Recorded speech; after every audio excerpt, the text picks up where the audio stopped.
Buenas tardes, querido grupo. Hola, ¿cómo están? Los puedo ver. Tienen harto la cámara prendida. Bienvenidos todos, qué alegría verlos en este hermoso martes de cita. Mientras Ivoncita hace la oración de bienvenida, voy a poner las diapositivas. ¿Listo? Amado Señor Jesucristo, te damos gracias por este día, lo encomendamos a ti, Señor, esta tarde, Padre Santo, y esta semana, Señor, la encomendamos a ti, Padre. Te damos gracias, Señor, por tu palabra. Jesús, gracias que esta palabra hoy nos siga hablando, Señor, desde Hechos de los Apóstoles y lo que estamos aprendiendo, Señor, en estos días, Padre. Te damos gracias por tu Espíritu Santo, porque tú lo dejaste para que nosotros nos guiáramos, Señor, a través de Él y de tu palabra, Señor. Te damos muchas gracias por la vida de cada uno de los que está aquí representando a sus familias, Señor, anhelando la grandeza, Señor, de que en sus familias estés tú, Señor, presente en los corazones y pensamiento y vida de cada una de las personas que están en casa, Señor. Gracias, Señor, por todas las personas que han podido escuchar este mensaje. Señor, este no es un tiempo para perder el tiempo, Señor, este no es una época para que nosotros estemos pensando en acumular riquezas, Padre, sino que es un tiempo, Señor, de riqueza espiritual, Señor. Tú nos has llamado para que estemos atendiendo a tu palabra y no solo eso, sino a que podamos estar pendientes de esta palabra, aprenderla y divulgarla, Señor, a otros que la necesitan. En el nombre de Cristo Jesús, bendigo a mi tía Liliana con estos cursos y estas clases que son de edificación espiritual. En el nombre de Cristo Jesús, amén y amén. Amén. Gracias, Ivoncita. Y efectivamente, como dice Ivonne en su oración, no es tiempo para que estemos pendientes de otras cosas, sino acumular riquezas para la vida eterna. Estamos en épocas difíciles, chicos, y yo los bendigo en el nombre de Jesucristo a todos los que con esa responsabilidad y esa constancia y ese amor se conectan todos los martes.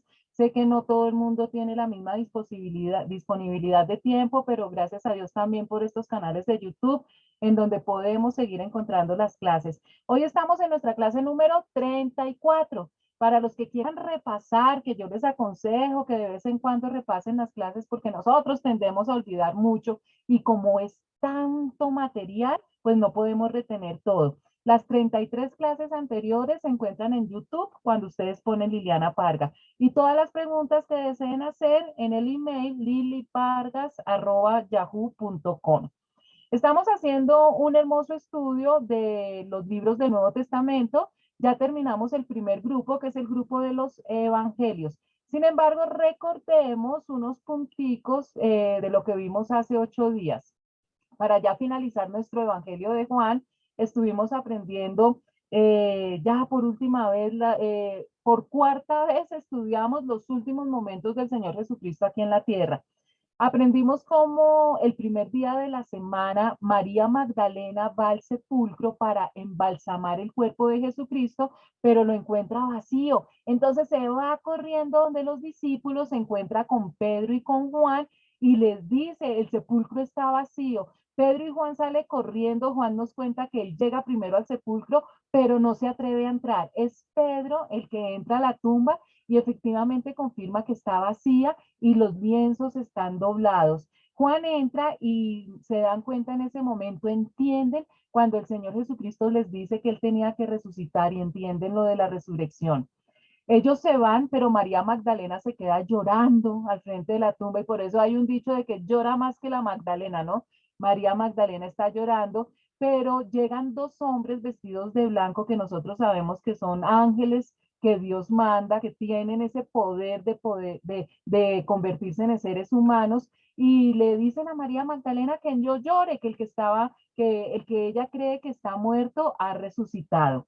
En ese instante ella tiene el privilegio de ser la primera persona, fíjense en este detalle tan hermoso, Dios escoge una mujer que es tan menospreciada en esa época para que sea la primera persona, el primer ser humano que ve al Señor Jesucristo ya resucitado. Ella se emociona muchísimo, lógicamente lo abraza y el Señor Jesús le dice que vaya y le cuente a sus hermanos, los discípulos, que él ha resucitado. Ella va corriendo a la casa donde están todos los discípulos, les cuenta que vio al maestro y es hermoso porque María Magdalena es la primera persona que empieza a evangelizar, es la primera persona que da las buenas nuevas que Jesucristo resucitó. Por eso se le conoce como la apóstol de los apóstoles. Acuérdense que la palabra apóstol significa enviado. Fue la primera que Jesús envió para que contara las buenas nuevas, que Jesús había vencido la muerte, había vencido el pecado y había vencido a Satanás, que Jesús había resucitado. Posteriormente están los discípulos todos encerrados en una habitación y Jesús entra, es el primer encuentro del Jesús resucitado con los apóstoles. Unos días después, Pedro y algunos apóstoles están como aburridos y deciden irse a pescar. Están toda la noche en el lago y no pescan absolutamente nada. Un hombre desde la orilla les pide comida y ellos le dicen que no tienen nada. Este hombre les aconseja que echen la red hacia el lado derecho y la red se llena de peces, una cantidad de peces impresionantes. Y es en ese momento cuando Juan se da cuenta que es el Señor Jesucristo y le dice a Pedro, es el Señor Jesús. Pedro sale corriendo de la barca y el Señor Jesús ya les tiene el desayuno, pescadito asado, y tienen entonces ya era el tercer encuentro que tenía el Señor Jesús con los discípulos. Y aquí pasa algo hermosísimo porque hay un mensaje codificado. Recuerdan que hace 8 días vimos cómo el alfabeto hebreo tiene 22 caracteres y cada uno de los caracteres tiene su correspondiente en un número. Pues resulta que ellos pescan 153 peces y el significado es en hebreo Ani Elohim, que significa yo soy Dios. Y es ese mensaje, ese lenguaje codificado que el Señor Jesucristo da también en esta enseñanza tan práctica y tan vivencial al ellos pescar 153 peces, corroborando que Él es Dios. El Señor Jesucristo reivindica a Pedro, le pregunta 3 veces si lo ama por las 3 veces que Pedro negó al Señor Jesucristo. Y finaliza el Evangelio de Juan cuando Juan mismo escribe diciendo que el Señor Jesucristo dijo, enseñó e hizo muchísimas cosas más que no quedaron registradas en los 4 evangelios.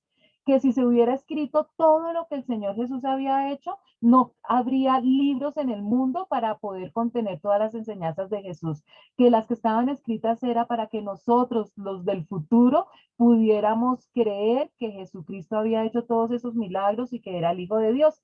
Y ahí terminamos entonces nuestro Evangelio de Juan y terminamos el primer bloque que son los 4 evangelios, Mateo, Marcos, Lucas y Juan. Y comenzamos también hace 8 días el otro bloque que es el del libro histórico. Solamente hay un libro histórico que es el libro de los Hechos. Aprendimos que realmente el libro se llama Hechos de los Apóstoles. Vimos cómo este libro, su autor es Lucas, el mismo que escribió el Evangelio de Lucas, el tercer evangelio. El libro de los Hechos tiene 28 capítulos y se cree que fue escrito más o menos alrededor de los años 64-70 después de Cristo. Vimos también hace 8 días cómo en el Antiguo Testamento el protagonista es Dios Padre, en los 4 evangelios el protagonista es Jesucristo y cómo de ahora en adelante, empezando por el libro de los Hechos, el protagonista va a ser el Espíritu Santo, de aquel que Jesucristo habló tanto ya al final de su ministerio. Aprendimos también hace 8 días que el propósito del libro de los Hechos era dejarnos un legado para que nosotros, los cristianos de esta época, conociéramos cómo era la iglesia primitiva después de recibir el poder del Espíritu Santo, principalmente después de recibir al Espíritu Santo. El contenido del libro es fácil. Del capítulo 1 al capítulo 11 nos cuenta la historia de los apóstoles originales, no de todos, pero sí de la mayoría de los apóstoles originales. Y del capítulo 12 al capítulo 28 se introduce un personaje que es importantísimo para nosotros los cristianos, que es la historia del apóstol Pablo. Y eso fue lo que aprendimos hace 8 días. Hoy de lleno, entonces ya empezamos con el libro de los Hechos. Y vamos para Hechos, capítulo 1, versículos del 1 al 2 que dice: Estimado Teófilo, en mi primer libro me referí a todo lo que Jesús comenzó a hacer y enseñar hasta el día en que fue llevado al cielo, luego de darles instrucciones por medio del Espíritu Santo a los apóstoles que había escogido. Entonces aquí vemos en este libro de los Hechos, al igual que en el libro, en el cuarto evangelio, en el evangelio escrito por Lucas, que está dedicado a un tal Teófilo. Muchos de los autores piensan que Teófilo sí fue un personaje que existió, que era un cristiano muy culto, romano, algunos dicen que era un general romano de posición acomodada, otros piensan que simplemente es una figura literaria, como Teófilo, Teo significa Dios y filo amigo, que está dirigido a todos los amigos de Dios. Pero lo más seguro posiblemente es que Lucas escribe para instruir tanto a un personaje real llamado Teófilo, para instruirlo en su fe, como para toda la iglesia. Entonces no nos peleemos, que debe estar dirigido con esas dos intenciones, para un personaje real y para todos los que posteriormente nos íbamos a convertir en amigos de Dios. Entonces, como ya la historia, Lucas ya le había empezado a contar a Teófilo la historia de Jesús en el Evangelio, en Hechos continúa, ya le había contado el nacimiento del Señor Jesucristo, de cómo los judíos estaban esperando un Mesías que estaba profetizado en el Antiguo Testamento y cómo este personaje llamado Jesús cumple con todas las profecías dadas en el Antiguo Testamento, su crucifixión, su resurrección y su ascensión al cielo. Y entonces en este que sería el segundo tomo, el Evangelio de Lucas es el primer tomo y el libro de los Hechos el segundo tomo, Lucas continúa contándole a Teófilo todo lo que siguió pasando con Jesucristo y con sus seguidores. Versículos 3-5. Después de padecer la muerte, se les presentó dándoles muchas pruebas convincentes de que estaba vivo. Durante 40 días se les apareció y les habló acerca del reino de Dios. Una vez, mientras comía con ellos, les ordenó, no se alejen de Jerusalén, sino esperen la promesa del Padre, de la cual les he hablado. Juan bautizó con agua, pero dentro de pocos días ustedes serán bautizados con el Espíritu Santo. Entonces, estos datos son muy, muy importantes. El Señor Jesucristo resucita y está aquí en la tierra, Él ya resucitado durante 40 días. Los Hechos de los Apóstoles, este libro, describen los orígenes de la iglesia y cómo los primeros seguidores de Cristo continúan su misión. Durante 40 días el Señor Jesucristo sigue entrenando a los discípulos, no solamente a los 12 apóstoles, sino a otros discípulos que también están con ellos. El Señor Jesús les da como las últimas clasecitas ya, son 40 días en que está el Señor Jesús con todos, dándole las últimas enseñanzas, hablándoles sobre el reino de Dios. Hay una cosa muy importante que nosotros tenemos que entender del libro de los Hechos, y es que estamos ante una narración histórica. Hechos es un libro histórico, lo que significa que no todo lo que le sucede a estos primeros cristianos debe ocurrir exactamente a cada persona que recibe a Jesús como su Señor y Salvador. Esto es muy importante que lo entendamos porque hay personas que malinterpretan, que dan una mala interpretación del libro de los Hechos, como son los primeros que forman parte del cristianismo. Ellos tienen un tratamiento especial. Hay cosas que a ellos les va a ocurrir que a nosotros no nos ocurre en este momento. Cuando nosotros nos convertimos en cristianos, no vamos a experimentar exactamente las mismas situaciones que experimentaron estos primeros cristianos. Entonces hay que tener en cuenta eso, que esto es algo muy especial para la iglesia primitiva, para los primeros cristianos. Lo primero que el Señor Jesucristo le dice a sus discípulos es que no se alejen de Jerusalén, que es muy importante que ellos se queden en Jerusalén porque les va a llegar un regalo. Les adelanto, ese regalo les llega 10 días después de que el Señor Jesucristo ha ascendido al cielo. Por eso es que esta fecha y este número es tan importante. 40 días que el Señor Jesucristo está aquí en la tierra ya resucitado, enseñándole a los discípulos, más 10 días que ellos están esperando la llegada del Espíritu Santo. En total son 50 días desde el momento en que Jesucristo nace hasta el momento en que ellos reciben el Espíritu Santo. 50 días que se conoce como Pentecostés. Penta significa 50. Entonces, para que tengan en cuenta ese datico, los 50 días son importantes. El Señor Jesús les dice, dentro de pocos días ustedes serán bautizados con el Espíritu Santo. Fíjense que ellos ya habían sido bautizados por Juan el Bautista, recuerdan ustedes, pero ese bautizo era simplemente en agua, cuando ellos se arrepintieron de sus pecados. Pero cuando Jesucristo asciende al cielo, Jesús les enseña que de ahora en adelante tienen que bautizar en el nombre del Padre, del Hijo y del Espíritu Santo. Entonces, como todavía no estaba completa la Trinidad hasta el momento en que llega el Espíritu Santo aquí a la tierra, ellos tienen que bautizarse en el Espíritu. Eso no ocurre hoy en día con nosotros los cristianos. Nosotros no tenemos que esperar 50 días desde el momento en que aceptamos a Jesucristo para recibir al Espíritu Santo. Inmediatamente nosotros creemos y aceptamos a Jesucristo, es decir, tenemos nuestro nuevo nacimiento, inmediatamente recibimos al Espíritu Santo. A ellos sí les tocó esperar porque estaban en un proceso diferente de aprendizaje. Sigamos entonces. Seguimos con el versículo 6 que dice, entonces los que estaban reunidos con él le preguntaron, Señor, ¿es ahora cuando vas a restablecer el reino a Israel? Recuerden que los últimos días de las enseñanzas del Señor Jesucristo antes de la crucifixión, bueno, desde el momento en que el Señor Jesús empezó su ministerio, le empezó a hablar del reino de Dios, ¿no? Que ya había llegado el reino de Dios. ¿Qué es un reino? Un reino es un territorio, es el territorio en el que el jefe de gobierno es un rey. Entonces lo que el Señor estaba diciendo es, mire, ese territorio, ese espacio geográfico que Dios diseñó para que los seres humanos viviéramos en total armonía, ese mundo perfecto que Dios diseñó para nosotros y que se perdió en el Génesis, es lo que el Señor Jesucristo va a restablecer nuevamente, su reino, su territorio donde Él va a ser el rey. Los discípulos esperaban un reino terrenal literal, es decir, que la mayoría de los judíos lo que pensaban era que cuando el Mesías llegara a la tierra, los iba a liberar del yugo del imperio romano.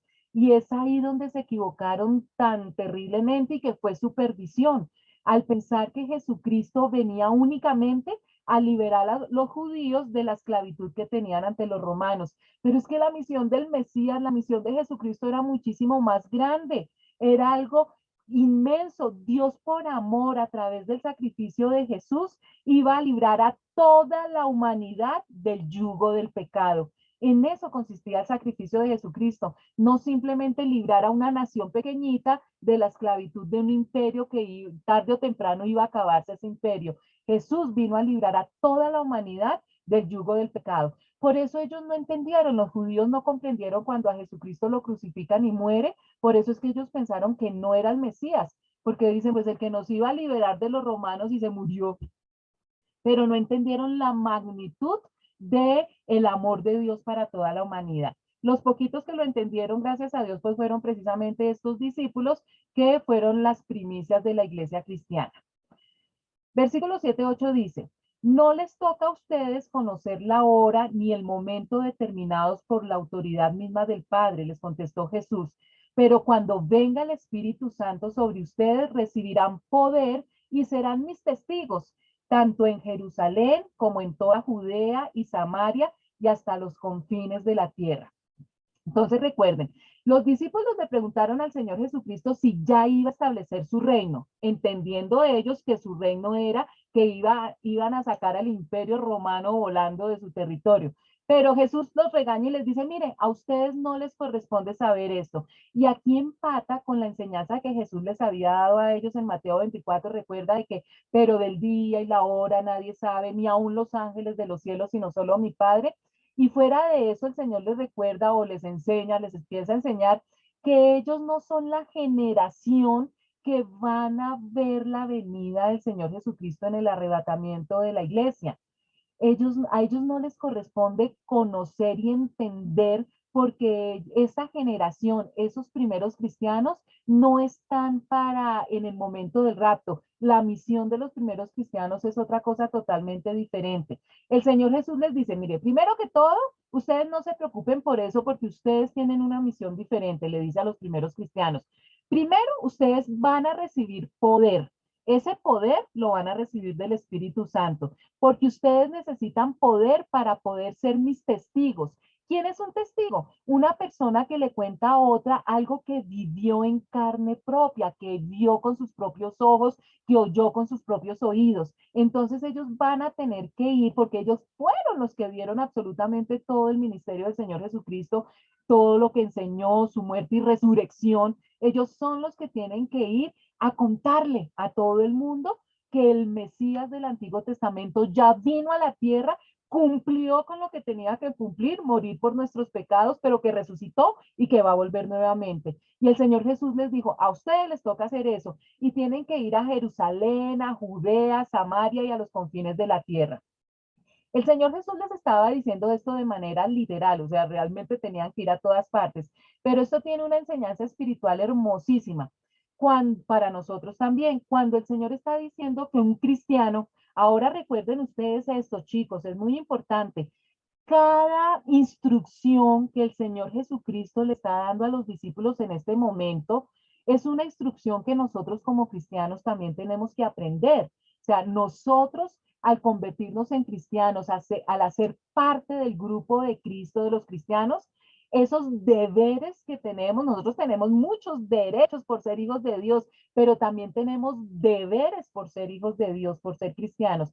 Y entonces el primer deber de nosotros, acuérdense que es lo que se conoce como la gran comisión, ser testigos, contarle a todo el mundo. Nosotros no fuimos testigos físicos de todo lo que vieron los apóstoles, pero gracias al Espíritu Santo y la fe, nosotros creemos todo lo que ellos plasmaron en el Nuevo Testamento y por eso somos testigos. Entonces, cuando se refiere a Jerusalén, que les tocó literalmente a los discípulos recorrer esas ciudades, a nosotros está hablando de mi ciudad. Pero miren, cada uno de nosotros como cristiano particular, cuando está diciendo el Señor Jesucristo que nosotros tenemos que ir a Jerusalén, se refiere a mi familia inmediata, las primeras personas a las cuales nosotros les tenemos que dar las buenas nuevas es la familia inmediata. Si somos nosotros los miembros de un hogar, los que recibimos el mensaje de salvación, lo creemos y nos convertimos, tenemos que enseñarle a nuestra gente más próxima. ¿Recuerdan el prójimo que significa próximo?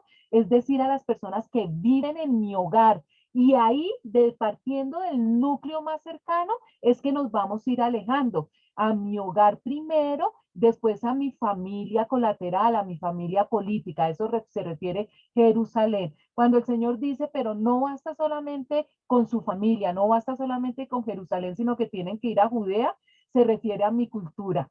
Y tratando de nosotros, de nosotros dos que somos cristianos común y corriente, aquí está hablando entonces que nosotros también tenemos que hablar, dar las buenas nuevas en nuestro estudio, en nuestro trabajo y en nuestro vecindario, que es el siguiente círculo en el cual nosotros tenemos contacto. Nosotros nacemos en un círculo íntimo que es nuestro hogar y nuestra familia, pero a medida que crecemos nuestro círculo de relaciones va creciendo. Entonces ya tenemos compañeros de estudio, compañeros de trabajo y nuestro vecindario. A ellos también tenemos que darles las buenas nuevas de salvación.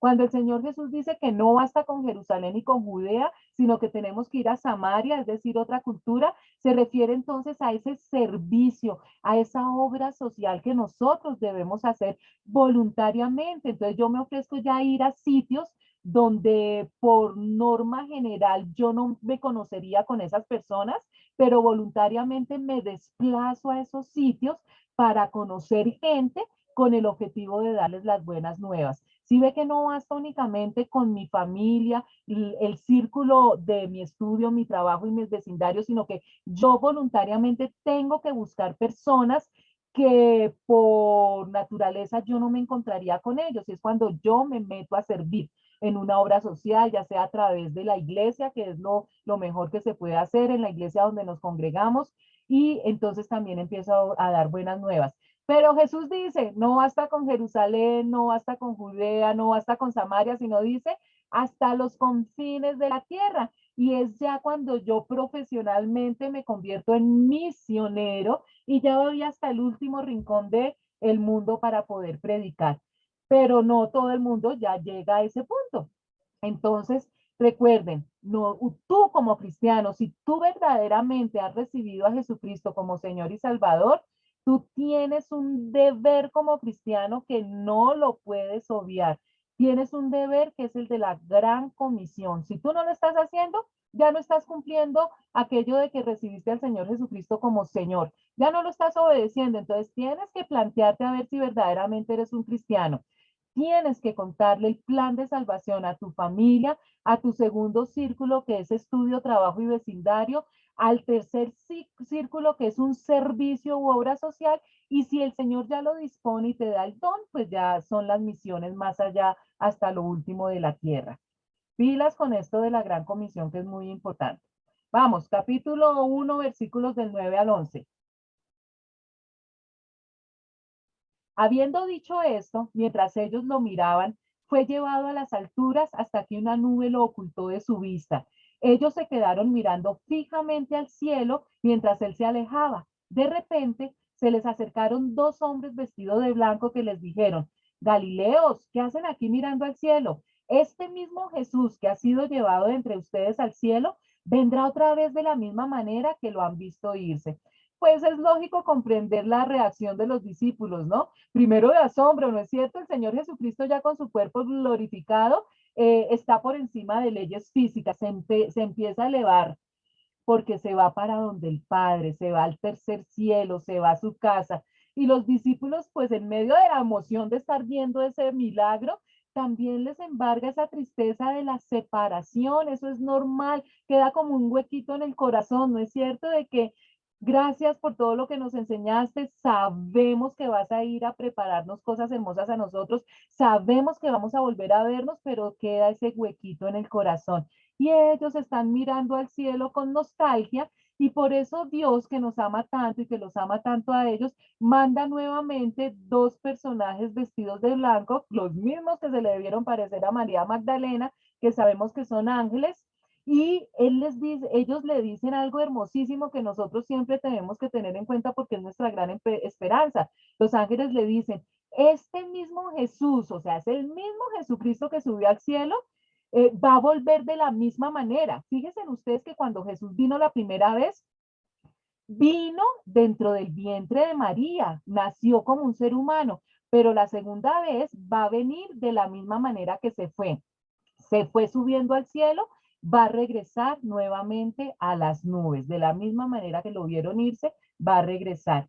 Jesús viene otra vez. Es la mayor esperanza que tenemos absolutamente todas las personas que creemos en Jesucristo y que lo hemos recibido como nuestro Señor y Salvador. Jesús viene otra vez. Y este momento se refiere exactamente que viene nuevamente a las nubes, así como se está refiriendo al arrebatamiento, rapto o traslado de la iglesia, que es el evento que nosotros los cristianos estamos esperando, que el Señor Jesucristo en cualquier momento viene para que nosotros, todos los que pertenecemos a la iglesia, los que verdaderamente hemos tenido un nuevo nacimiento, el Señor Jesucristo viene para llevarnos a su casa por un tiempito. Va a llevarnos a su casa mientras aquí pasa en la tierra unos juicios que el Señor Jesús no quiere porque nosotros ya lo hemos recibido a Él como nuestro Salvador, que nosotros estemos en ese periodo tan difícil que va a ocurrir aquí en la tierra. Entonces, esa es nuestra gran esperanza, lo que nosotros estamos esperando. Entonces regresaron a Jerusalén desde el monte llamado de los Olivos, situado aproximadamente a 1 kilómetro de la ciudad. Cuando llegaron, subieron al lugar donde se alojaban. Estaban allí Pedro, Juan, Jacobo, Andrés, Felipe, Tomás, Bartolomé, Mateo, Jacobo hijo de Alfeo, Simón el celote y Judas hijo de Jacobo. Todos en un mismo espíritu se dedicaban a la oración junto con las mujeres y con los hermanos de Jesús y su madre María. Entonces, bueno, ya cuando los ángeles le dijeron que no se preocuparan, que no estuvieran tristes, que el Señor iba a volver, dice que regresan a Jerusalén. Además, acuérdense que el Señor Jesús les dijo que tenían que estar en Jerusalén esperándolo. Dice que se reúnen en un segundo piso, en un aposento alto, en una habitación, en un apartamento. Están 11 discípulos, porque recuerden ustedes que ya Judas no está. Dice que están varias mujeres. Recuerdan que siempre el Señor Jesucristo lo acompañó un grupo de mujeres, pero miren que aquí hay un dato súper importante. Dice que están los hermanos de Jesús. ¿Recuerdan ustedes que aprendimos que Jesucristo tuvo mínimo 4 hermanos varones que en los evangelios hasta con nombre propio nos dijeron que Jesús tenía 4 medio hermanos, varones, y que tenía muchas hermanas. Aquí no sabemos si cuando dice los hermanos de Jesús se refiere absolutamente a todos los varones y a todas las mujeres, pero sabemos que estaban los hermanos de Jesús y su mamita, lógicamente, y su madre María. Después vamos a aprender que es que, recuerdan ustedes que los hermanos no creían en Jesús, que se burlaban de él, que le decían, ay, si quieres que la gente crea en ti, ve dónde están las fiestas grandes, ve cuando estén celebrando en Jerusalén que hay tanta gente. No creían en Jesús, pero en algún momento del ministerio de Jesús posteriormente, y aprendemos que al menos 2 de ellos, Jesucristo resucitado, se les apareció específicamente a algunos de sus hermanos y ellos se convirtieron. Entonces, al menos tenemos el conocimiento de 2 que se vuelven muy importantes. Ustedes saben quiénes son. Los 2 hermanos de Jesucristo, que al principio no creían en él y después se convierten y hacen parte importante del mensaje cristiano, se llaman primero Santiago, que escribió el libro de Santiago en el Nuevo Testamento, y el otro es Judas, que también escribe el libro que tiene su mismo nombre, Judas, en el Nuevo Testamento. Santiago y Judas, cada uno de ellos, hermanos del Señor Jesucristo, escribieron su libro. Entonces ya aquí están involucrados en todo el comienzo del cristianismo. Versículos 15-19. Por aquellos días, Pedro se puso de pie en medio de los creyentes, que eran un grupo como de 120 personas. Mire cómo fue creciendo. Nosotros creemos que solamente son como los 12, ya van en 120 personas que se están reuniendo. Y les dijo, hermanos, tenía que cumplirse la escritura que por boca de David había predicho el Espíritu Santo en cuanto a Judas, el que sirvió de guía a los que arrestaron a Jesús. Judas se contaba entre los nuestros y participaba en nuestro ministerio. Aquí Lucas, que se acuerden ustedes que es Lucas el que está escribiendo estas palabras, pero él está escribiendo lo que Pedro estaba diciendo. Sin embargo, Lucas, a partir del versículo 18, pone algo entre paréntesis, porque no es algo que estuviera hablando Pedro, sino que Lucas hace la aclaración. Con el dinero que obtuvo por su crimen, Judas compró un terreno. Allí cayó de cabeza, se reventó y se le salieron las vísceras. Todos en Jerusalén se enteraron de ello. Así que aquel terreno fue llamado Aceldama, para las tildes, después mi hermano me regaña por no decir bien las tildes, que en su propio idioma quiere decir campo de sangre. Venga, analicemos este pasaje que es muy interesante. Aquí Pedro, como siempre, Pedro no ha perdido su esencia. Él es el sanguíneo, él es el que no le tiene miedo a nada y el que comienza a hablar. Ya hay un grupo de creyentes de 120 personas que están reunidas. Y Pedro empieza a hablarles de Judas. No, de pronto no todos los creyentes que han llegado conocieron bien la historia de Judas. Y Pedro les recuerda que ya desde el Antiguo Testamento se había profetizado de Judas, fíjate tú, exactamente, ya les digo el versículo. Aquí lo que les decía de la aclaración de Lucas, antes de que sigamos hablando de Judas, lo que estaba en paréntesis, la aclaración de Lucas no eran palabras de Pedro. Entonces Lucas nos dice que Judas se cayó de cabeza y se le salieron todas las vísceras, dice en la nueva versión internacional, pero en la Reina Valera dice las tripas. Resulta que nosotros aprendimos lo que le pasó a Judas, ¿no es cierto? Y sobre todo en Mateo 27, de 3 al 10, nos habla que Judas le devuelve la plata que le habían dado, las 30 monedas se las devuelve a los fariseos, pero aquí nos está diciendo que fue Judas el que compró el terreno. Bueno, aquí no hay ninguna contradicción, realmente fueron los sacerdotes los que compraron el terreno, pero como el dinero era realmente de Judas, lo compraron a nombre de Judas. Entonces, pertenecía a Judas, aunque los sacerdotes hubieran intervenido como administradores allí.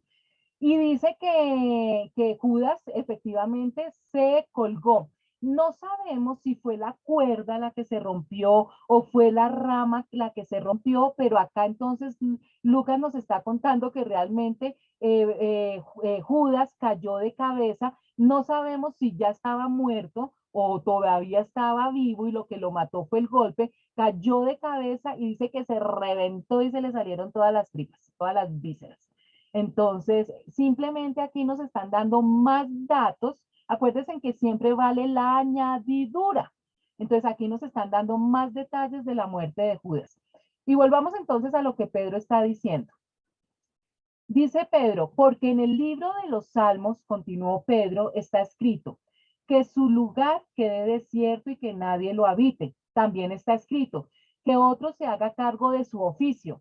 Por tanto, es preciso que se una a nosotros un testigo de la resurrección, uno de los que nos acompañaban todo el tiempo que el Señor Jesús vivió entre nosotros, desde que Juan bautizaba hasta el día en que Jesús fue llevado entre nosotros. Y quiero que ustedes muy atentamente junto conmigo analicemos este pasaje.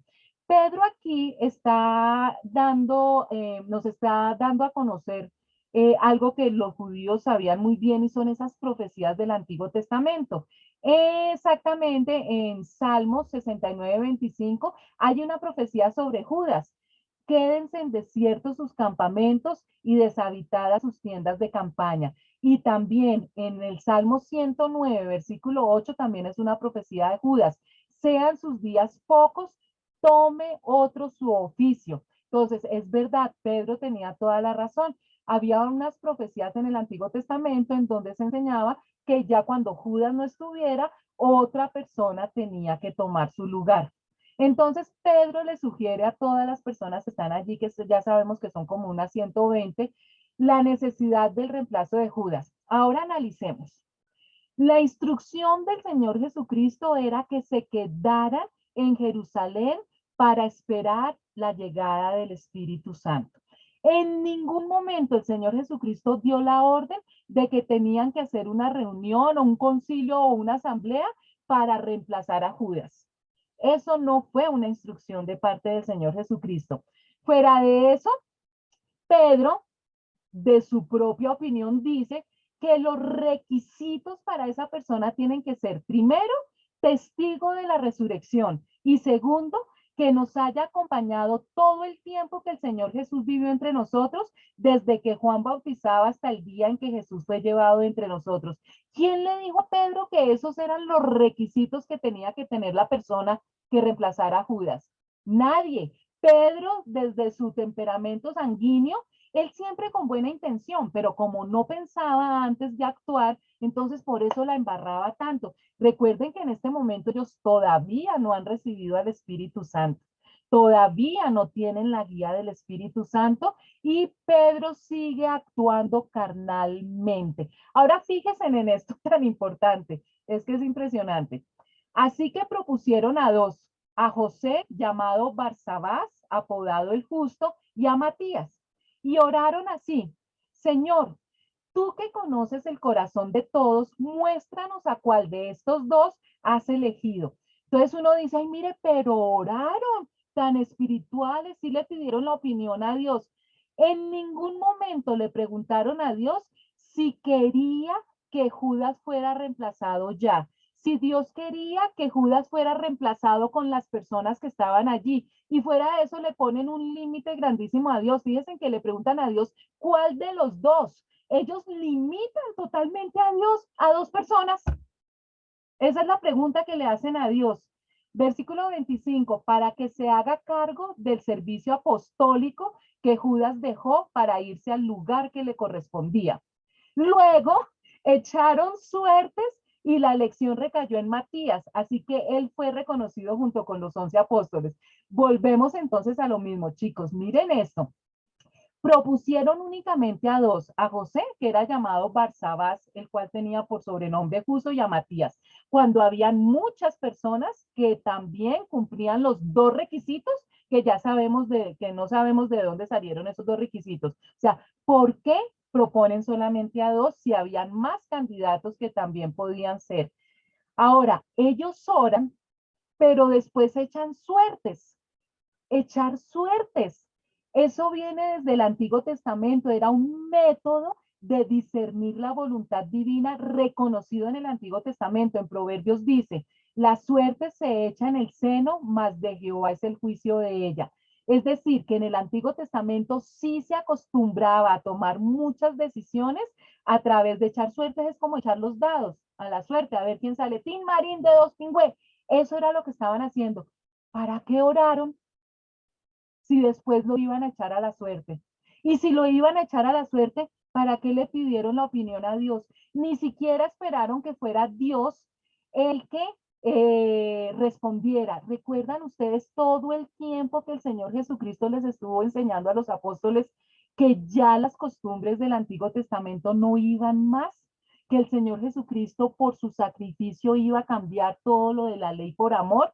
Entonces, o se oraba y esperaban la respuesta de Dios, o lo echaban a la suerte. No se puede hacer las dos cosas. Tenían un revuelto ahí del Antiguo Testamento y de la nueva enseñanza del Señor Jesucristo. Lógicamente, entonces, según ellos, el ganador fue Matías.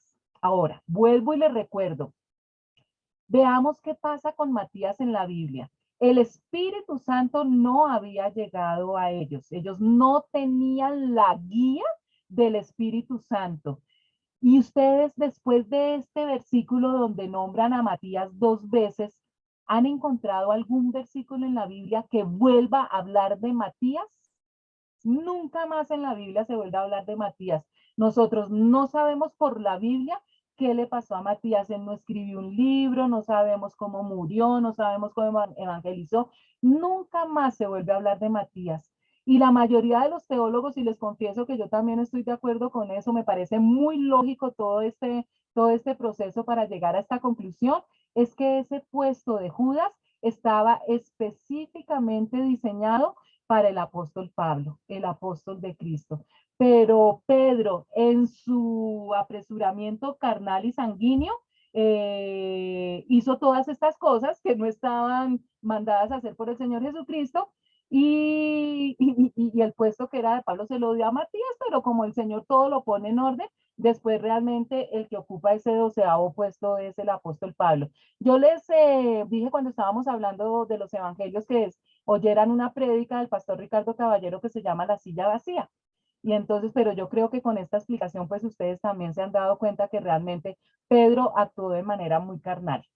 Pero bueno, sigamos entonces en nuestro estudio del libro de los Hechos. Vamos ya para el capítulo 2, versículos del 1 al 4 dice: Cuando llegó el día de Pentecostés, estaban todos juntos en el mismo lugar. De repente vino del cielo un ruido como el de una violenta ráfaga de viento y llenó toda la casa donde estaban reunidos. Se les aparecieron entonces unas lenguas como de fuego que se repartieron y se posaron sobre cada uno de ellos. Todos fueron llenos del Espíritu Santo y comenzaron a hablar en diferentes lenguas, según el Espíritu les concedía expresarse.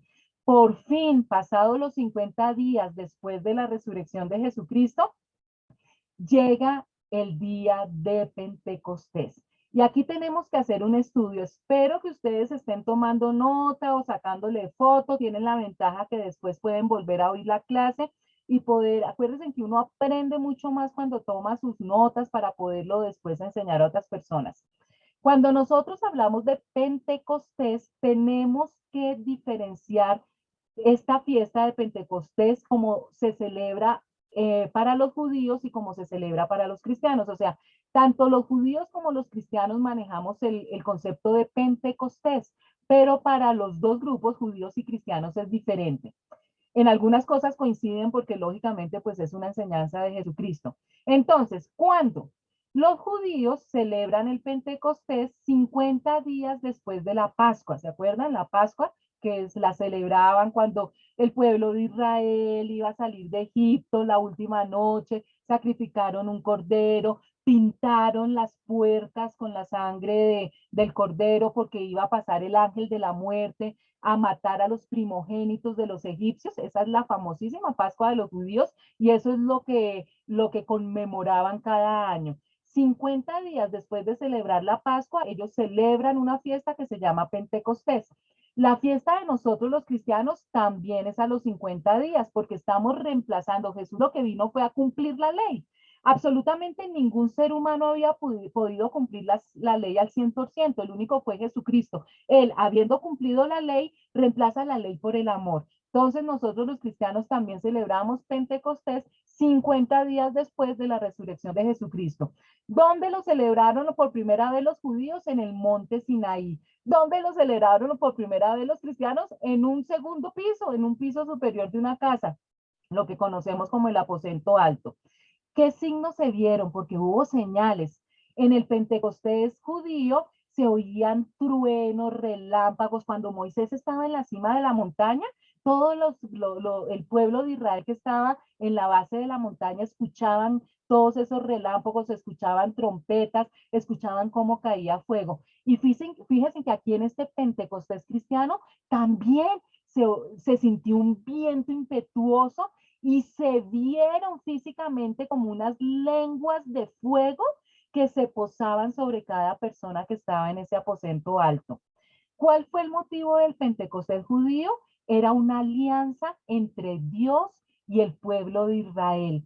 ¿Cuál es el motivo del Pentecostés cristiano? Es una alianza, una nueva alianza entre Dios, entre Jesucristo y los que creen en Jesús.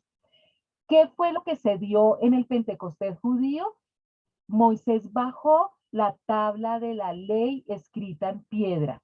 ¿Y qué es lo que baja del cielo en el Pentecostés cristiano? Nada más ni nada menos que el Espíritu Santo, la tercera persona de la Trinidad, que queda impresa en los corazones. ¿Sí ven? Para los judíos la ley queda impresa en unas tablas de piedra. Para los cristianos ya queda impreso en nuestros corazones. ¿Para quiénes fue el Pentecostés judío? Para el pueblo judío, era solamente para ellos.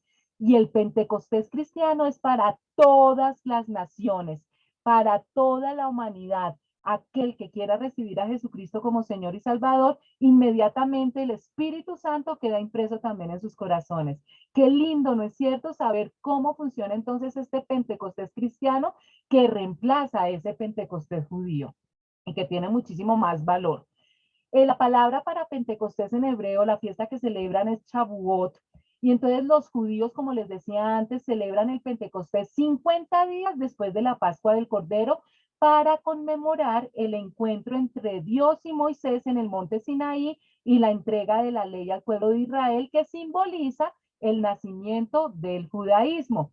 El Pentecostés cristiano se celebra la venida del Espíritu Santo y el inicio de las actividades de la iglesia cristiana. Entonces, si se pudiera poner un día en que se conmemora,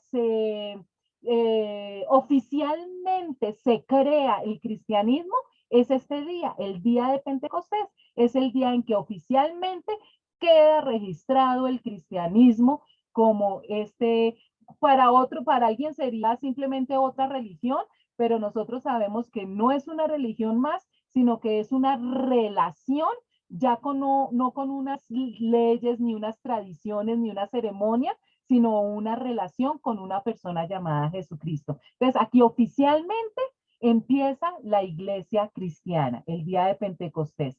Dice que todas las personas que estaban reunidas, porque no eran solamente los 11 apóstoles, ya sabemos que estaban los hermanos de Jesús, habían mínimo 120 personas, recibieron inmediatamente el Espíritu Santo de una manera física, se veían como lenguas de fuego y empezaron lo que les decía Jesús, recibieron ¿qué? Poder, ¿se acuerdan? Que Jesús les dijo, vayan y quédense en Jerusalén para recibir poder. Necesitaban un poder sobrenatural para poder enfrentar lo que empezaba, este nacimiento del cristianismo que iba a tener tanta repercusión en la humanidad, que hasta el día de hoy, 2000 años después de que ocurrió esto, todavía seguimos practicando el cristianismo. El poder era muy grande. Entonces fueron llenos del Espíritu Santo. Y comenzaron, dice que la primera señal de ellos es que comenzaron a hablar en diferentes lenguas. Esta es una de las características que no se replica cada vez que una persona se convierte al cristianismo. Cuando una persona recibe a Jesucristo como Señor y Salvador, recibe como regalo al Espíritu Santo, pero eso no quiere decir que deba empezar a hablar en lenguas. Hay muchas iglesias que malinterpretan estos sucesos y enseñan que si una persona no habla en lenguas es porque no ha recibido al Espíritu Santo.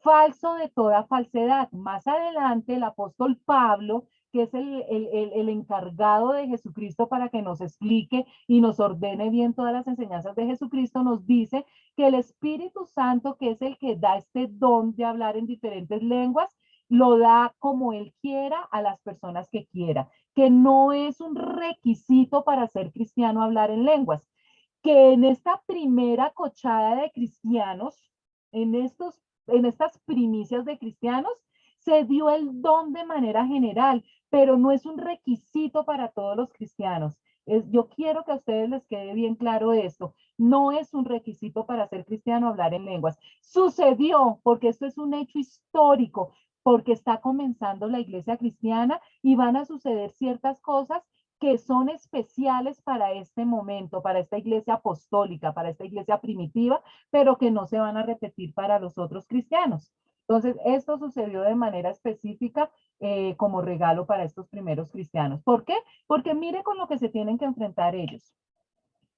Estaban de visita en Jerusalén judíos piadosos procedentes de todas las naciones de la tierra. Al oír aquel bullicio, se agolparon y quedaron todos pasmados porque cada uno los escuchaba hablar en su propio idioma. Imagínense ustedes todas estas personas reunidas en un apartamento y era como tener vecinos coteños. Estaban en una bulla impresionante y toda la gente que pasaba por la calle, pues voltearon a mirar qué es esa bulla que está, qué es lo que está pasando allá. Desconcertados y maravillados decían, ¿no son galileos todos estos que están hablando? ¿Cómo es que cada uno de nosotros los oye hablar en su lengua materna? Partos, medos y elamitas, habitantes de Mesopotamia, de Judea y de Capadocia, del Ponto y de Asia, de Frigia y de Panfilia, de Egipto y de las regiones de Libia cercanas a Cirene, visitantes llegados de Roma, judíos y prosélitos, cretenses y árabes. Todos por igual los oímos proclamar en nuestra propia lengua las maravillas de Dios. Desconcertados y perplejos se preguntaban, ¿qué quiere decir esto? Otros se burlaban y decían, lo que pasa es que están borrachos. Analicemos este pasaje. Entonces, reciben al Espíritu Santo y comienzan a hablar en lenguas. ¿Por qué el Señor Jesucristo les dijo que esperaran en Jerusalén? Porque en Jerusalén llegaban personas de todas las naciones de la tierra. Recuerden ustedes que estaban en las fiestas judías. Acababa de pasar la Pascua y estaban celebrando fiestas judías y habían judíos en todas las naciones de la tierra y ellos llegaban a Jerusalén para celebrar esas fiestas. Entonces habían judíos de todas partes y no solamente judíos, habían muchos turistas y mucha gente que llegaba. Por eso es que ellos tenían que quedarse en Jerusalén porque era el sitio perfecto para ellos encontrar muchísima gente de todas partes del mundo y que así el evangelio, así fuera por 2, 3, 5, 10 personas que vinieran hasta el último rincón del planeta Tierra, iban a llegar con el mensaje que habían oído en Jerusalén. Ahora fíjense en ustedes que no es que Pedro hablara en cada uno de los idiomas y que hubiera como una traducción simultánea. Pedro estaba hablando en arameo. El milagro era que cada uno de los presentes lo escuchaba en su lengua materna. Y dice que había gente que quedaron pasmados porque cada uno lo escuchaba en su lengua, que había gente de todas partes, de partos, de medos, elamitas, de Mesopotamia, de Judea, de Capadocia, de Ponto, de Asia, de Frigia, de Panfilia, de Egipto, imagínense, de Libia, de Roma, que habían judíos y prosélitos. ¿Recuerdan quiénes eran los prosélitos? Son aquellas personas que no son judías, pero que se convierten al judaísmo. Son de otras naciones, pero adoptan la religión judía. Y que habían cretenses y árabes, también habían gentiles, no solamente judíos. Y todos estaban escuchando que proclamando en su propia lengua las maravillas de Dios. Pedro estaba alabando a Dios, alabando al Señor Jesucristo y cada uno lo escuchaba en su propia lengua. Pero mire, dice que al final del pasaje dice, otros se burlaban y decían, lo que pasa es que están borrachos, lo que pasa es que la banda está borracha. Mire, en todo grupo hay gente necia e ignorante. Miren semejante milagro que está sucediendo y estos necios, por no decir otra palabra, ni siquiera se dan cuenta, tienen dos dedos de frente. y salen con una bobada, siempre estas personas con alguna pendejada salen diciendo que están borrachos. Viendo este milagro que está sucediendo, las palabras que se están pronunciando de vida, y estos necios e ignorantes salen con que están borrachos. Pedro les aclara que cómo se les ocurre decir que están borrachos porque apenas son las 9 de la mañana. Hoy en día esa excusa no sería como tan adecuada porque hoy en día uno ve gente borracha a toda hora, ¿no es cierto? Pero bueno, parece que en esa época era impensable pensar que alguien estaba, impensable que alguien estuviera borracho a las 9 de la mañana. Y entonces Pedro, ya cuando tiene la atención de todo el grupo, mire lo que pasa. Entonces Pedro, con los 11, se puso de pie y dijo a voz en cuello: compatriotas judíos y todos ustedes que están en Jerusalén, déjenme explicarles lo que sucede. Presten atención a lo que les voy a decir. Estos no están borrachos como suponen ustedes, apenas son las 9 de la mañana. En realidad lo que pasa es lo que anunció el profeta Joel. Mire que Pedro los lleva inmediatamente a que ellos vayan a algo que es muy conocido y que es importante para los judíos, y es el Antiguo Testamento, las profecías y los profetas que ellos tanto admiraban y tanto querían, y nombra al profeta Joel. Resulta que, bueno, lo que les decía, que no estaban borrachos, sino que les nombra, les anuncia al profeta Joel. Y Pedro les habla, les recuerda lo que el profeta Joel dice en el Antiguo Testamento. Sucederá que en los últimos días, dice Dios, derramaré mi espíritu sobre todo el género humano. Los hijos y las hijas de ustedes profetizarán, tendrán visiones los jóvenes y sueños los ancianos. En esos días derramaré mi espíritu aún sobre mis siervos y mis siervas y profetizarán. Arriba en el cielo y abajo en la tierra mostraré prodigios, sangre, fuego y nubes de humo. El sol se convertirá en tinieblas y la luna en sangre, antes que llegue el día del Señor, día grande y esplendoroso, y todo el que invoque el nombre del Señor será salvo. Aquí Pedro está hablando de una profecía dada en el libro de Joel, el profeta Joel, exactamente capítulo 2, versículos del 28 al 32. Gran parte de las profecías de Joel, y especialmente esta profecía, se conoce como profecías de doble cumplimiento o profecías progresivas, es decir, que una parte de la profecía se ha cumplido ya, pero la última parte de la profecía todavía no se ha cumplido. Aquí está hablando de un derramamiento del Espíritu Santo, y la primera parte habla de lo que está sucediendo en ese momento. Hay un cumplimiento cercano cuando el Espíritu Santo ha sido derramado, pero hay un cumplimiento final cuando se completa toda la profecía que todavía no ha ocurrido, que es la parte final de la profecía que va a ocurrir al final de los tiempos. La profecía es muy clara y dice al final de los tiempos, ¿sí ve? Entonces, esta profecía se empezó a cumplir en la época de Pedro, pero todavía no se ha cumplido en su totalidad. Pueblo de Israel, siguió hablando Pedro, escuchen esto.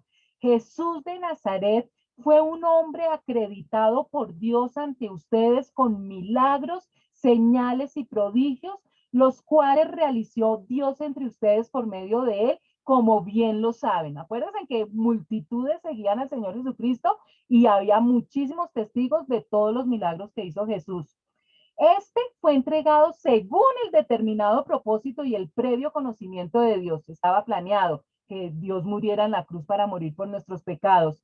Y por medio de gente malvada, ustedes lo mataron clavándolo en la cruz. Sin embargo, Dios lo resucitó, librándole de las angustias de la muerte, porque era imposible que la muerte lo mantuviera bajo su dominio. Y aquí me encanta Pedro, porque Pedro no pierde su esencia. Pedro sigue siendo esa persona sanguínea que no le da miedo de nada, pero ya tiene al Espíritu Santo que le da esas maravillosas palabras. Entonces Pedro, aprovechando que ya ha puesto toda la atención de ellos, del conocimiento de las profecías, de que iba a venir un Mesías, les suelta la bomba. El Mesías ya vino y el Mesías era Jesús de Nazaret. Ustedes lo vieron hacer todos esos milagros. Dios dio todas las credenciales de Jesús como el Mesías por todos esos milagros, esas señales y esos prodigios que Jesús hizo. Y me encanta cuando les dice, él aprovecha la oportunidad y no se queda con esa espinita y les dice, gente malvada, ustedes lo mataron clavándolo en la cruz, pero no les funcionó el asunto porque Dios lo resucitó. Y ustedes conocieron a Jesús, era el Mesías, y ahora yo vengo a decirles que así como hubo testigos de todos los milagros que hizo Jesús, hay muchísimos testigos y les decimos a ustedes que Jesús no se quedó muerto, Jesús resucitó. En efecto, David dijo de él, vuelve nuevamente a llevarlos al Antiguo Testamento, que es la clave para que los judíos pongan atención y a esos personajes que ellos tantos admiraban. En este caso estaba hablando del rey David.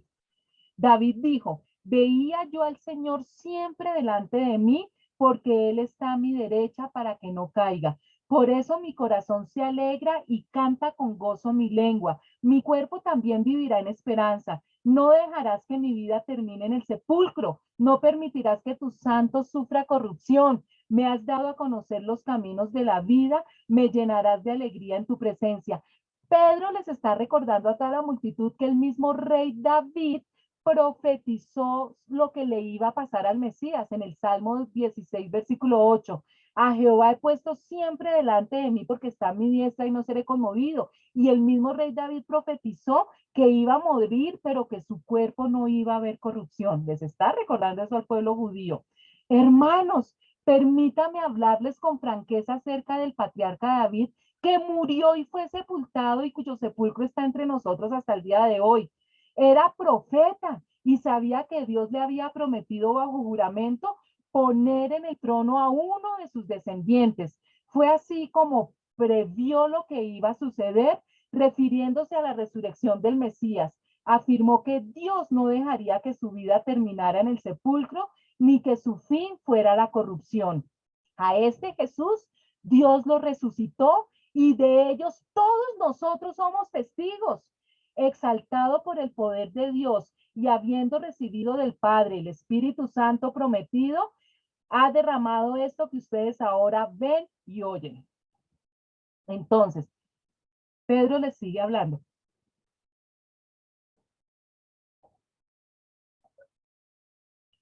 Y les dice, mire, recuerden ustedes este David que ustedes tanto admiran al rey David, él no subió al cielo después de su muerte, él murió y está enterrado.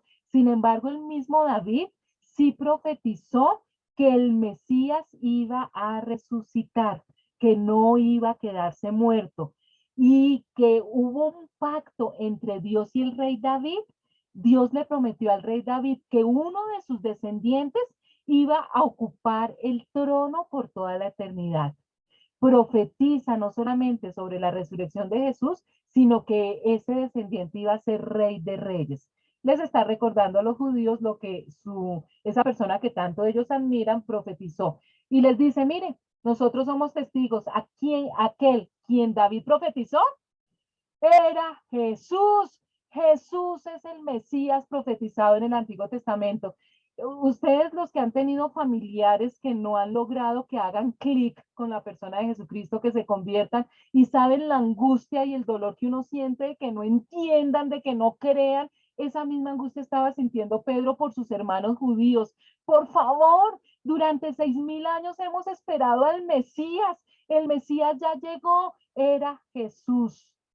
Y nosotros somos testigos de que murió y resucitó, que esa es la parte más importante del sacrificio del Señor Jesucristo, no la cruz, que es vital para el perdón de los pecados, pero lo más importante es que resucitó, que venció la muerte. Y eso es lo que Pedro, me imagino, con todas sus fuerzas, gritando con todas sus fuerzas, con lágrimas en las mejillas, les está diciendo, ya vino el Mesías, murió por nosotros, pero está vivo, resucitó. Jesús recibió del Padre el Espíritu Santo y ahora lo ha derramado en nosotros. Ahora ese poder que él tenía, nosotros también lo podemos tener a través del Espíritu Santo. Les dice nuevamente, David no subió al cielo y sin embargo declaró, dijo el Señor a mi Señor, siéntate a mi derecha hasta que pongas tus enemigos por estrado de tus pies. Por tanto, sépalo bien todo Israel, que a este Jesús, a quien ustedes crucificaron, Dios lo ha hecho Señor y Mesías. Nuevamente termina entonces Pedro diciéndoles, Jesús, al que ustedes crucificaron, es el Mesías profetizado en el Antiguo Testamento. Ya vino, cumplió con su deber de morir por nuestros pecados y resucitó y está ahorita a la diestra del Padre, esperando nuevamente a regresar como Rey de Reyes. Cuando oyeron esto, todos se sintieron profundamente conmovidos y le dijeron a Pedro y a los otros apóstoles, hermanos, ¿qué debemos hacer? Imagínense la dicha de Pedro. El Espíritu Santo está cumpliendo con su misión. El Espíritu Santo está convenciendo a la gente. Pedro está derramando la semilla. Pedro es el que está poniendo la semilla al hablar, pero el Espíritu Santo es el que está haciendo la labor de dar convencimiento en los corazones de cada persona que está escuchando a Pedro. Y ellos creen, le creen a Pedro y le dicen, sí, creemos que Jesucristo que murió y resucitó era el Mesías. ¿Qué debemos hacer ahora? Pues ya, ay, qué descanso. Pedro dijo, listo, bueno. Entonces ya creyeron que acuérdense que es lo primero que se debe hacer. Les dice Pedro, arrepiéntanse y bautícese. Y fíjense que aquí es donde nosotros sacamos los pasos que se deben hacer para nosotros convertirnos en cristianos. El mismo Pedro es el que nos va enseñando cómo el Espíritu Santo le dice a él que son los pasos para que una persona entre al cristianismo. Entonces, primero es creer porque ya oyeron hablar de Jesucristo. Si ven por eso la importancia de que nos oigan, si no nos oyen, no pueden creer. Tenemos que hablar para que nos oigan y para que crean que Jesús es el Mesías. El segundo paso entonces es arrepentirse de sus pecados. Y fíjense que aquí hay un tercer paso, bautizarse. El bautizo de niños chiquitos no está en la Biblia. Eso es un sacramento que se inventó la Iglesia Católica, porque el bautizo es para arrepentimiento de mis pecados, no que el bautizo perdone mis pecados, es una señal externa de algo interno que está sucediendo en mi vida, pero es un mandato de Dios y lo hace una persona que ya tiene conciencia de recibir a Jesucristo como Salvador y de arrepentirse de sus pecados. Un niño pequeño no tiene esa conciencia. Entonces el bautizo se hizo para las personas que ya tienen uso de razón y que por su propia voluntad van con sus propios pies, no que alguien los lleve en brazos a una pileta. Arrepiéntase y bautícese cada uno de ustedes en el nombre de Jesucristo para perdón de sus pecados. Entonces aquí hay una añadidura de lo que ellos habían hecho antes. Ellos ya se habían bautizado, pero no lo habían hecho en el nombre de Jesucristo, porque en el nombre de Jesucristo es el que por medio de ese nombre es que nuestros pecados son perdonados. No es por entrar al agua que nuestros pecados son perdonados, es porque cuando nosotros entramos al agua lo hacemos en el nombre de Jesucristo y el que tiene poder de perdonar pecados es Jesús, no el agua del bautizo. Quiero que entiendan bien esto. Entonces háganlo en el nombre de Jesucristo para perdón de sus pecados, les contestó Pedro. Y recibirán el don del Espíritu Santo. ¿Sí ven, chicos, la secuencia? Tienen que oír a Jesucristo, el Evangelio, las buenas nuevas de salvación a través de Jesucristo. Cuando oyen, creen. Cuando creen, se arrepienten. Cuando se arrepienten, se bautizan y cuando se bautizan, reciben al Espíritu Santo. Ya no se tiene que esperar 50 o 10 días para recibir al Espíritu Santo. La secuencia es ya una detrás de otra. Creo, me arrepiento, me bautizo y recibo al Espíritu Santo. En efecto, la promesa es para ustedes, para sus hijos y para todos los extranjeros, es decir, para todos aquellos a quienes el Señor nuestro Dios quiere llamar. Y con muchas otras razones les exhortaba insistentemente, sálvense de esta generación perversa. Y yo me adelanto a explicar todo y tengo las diapositivas para explicarles. Entonces, vuelvo y repito, lo que provoca una verdadera conversión es el arrepentimiento. Pero para yo arrepentirme primero tengo que oír de Jesucristo y creer que Jesucristo murió por mis pecados. En ese momento yo me arrepiento. Me bautizo en el nombre de Jesucristo para que por medio de Jesucristo sean perdonados mis pecados, porque Él ya perdonó, ya pagó por esos pecados. Jesucristo con su muerte pagó por mis pecados, por eso son perdonados. Y entonces recibo el don del Espíritu Santo, recibo a la tercera persona de la Trinidad. Y mire lo que termina diciendo el pasaje. Le dice a la gente, sálvese de esta generación perversa. Esta generación es la gente que vivía cuando Jesús vino a la tierra. Y la mayoría de la gente no creyó en Jesucristo. Por eso Pedro está diciendo, esta generación, todos estos humanos, todos estos seres humanos que vivieron y que conocieron al Señor Jesucristo y no lo aceptaron, que lo rechazaron, es una generación perversa. Salgan ustedes de esta generación perversa. En el momento en que ustedes creen en Jesucristo, dejan de pertenecer a esta generación perversa.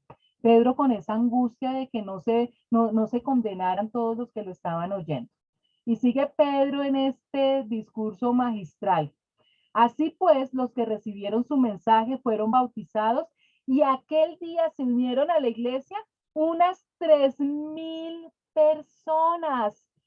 Un bocado delicioso para los pastores. Ustedes se imaginan con un discurso que duró ni 10 minutos que se bauticen 3,000 personas. Eso es lo que se conoce verdaderamente como un avivamiento.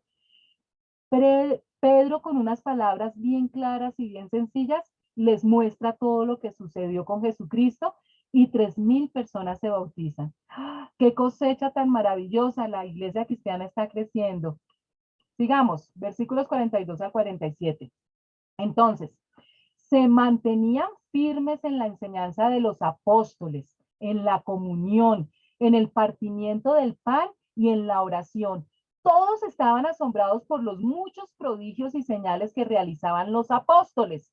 Todos los creyentes estaban juntos y tenían todo en común. Vendían sus propiedades y posesiones y compartían sus bienes entre sí según la necesidad de cada uno. No dejaban de reunirse en el templo ni un solo día. De casa en casa partían el pan y compartían la comida con alegría y generosidad, alabando a Dios y disfrutando de la estimación general del pueblo. Y cada día el Señor añadía al grupo los que iban siendo salvos. Entonces, miren esta maravilla, ya es el